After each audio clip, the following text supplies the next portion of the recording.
बीजापुर जिला के गंगालूर क्षेत्र में नक्सली कमांडर पुनर्वास नीति से प्रभावित होकर करी नावे आत्मसमर्पण। ये जानकारी दी नावे डीएसपी संदीप सरकार का।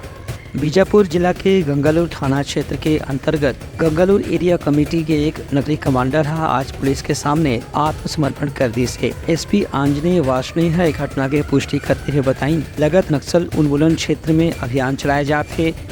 ये अभियान से प्रभावित होकर के कतको नक्सली सदस्य मन अब तक के आत्मसमर्पण करके समाज के मुख्य धारा में शामिल हो चुके हैं। इस संबंध में डीएसपी सुदीप सरकार बताई कि केंद्रीय सुरक्षा बल और डीआरजी के संग जिला पुलिस के जवान मन लगातार नक्सल क्षेत्र में चर्चा भी करत हैं और नक्सली के मुख्य कमांडर मन ला आत्मसमर्पण करे बर प्रेरित करत हैं। यही अभियान से प्रभावित आत्मसमर्पण करे बर से ये नक्सली कमांडर के खिलाफ कतकोन हिंसा, आगजनी, लूटपाट के मामला दर्ज है। एक बाद अब की पुनर्वास नीति के तहत ये समर्पण करने वाला नक्सली कमांडर ला 25,000 रुपए के प्रोत्साहन राशि प्रदान करे गए है। बीजापुर जिले में चलाए जा रहे नक्सल विरोधी अभियान के अंतर्गत सुरक्षा बलों के संयुक्त प्रयासों से एवं छत्तीसगढ़ शासन की आत्मसमर्पण एवं पुनर्वास नीति पर प्रभावित होकर पुसना के आरकेसी बुमका मिलिशिया कमांडर सनु पुनेम और सोवा ने आज पुलिस के मंच से आत्मसमर्पण किया है।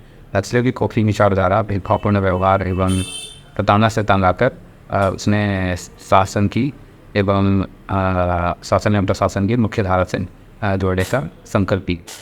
Bureau report, Uttarakhand news.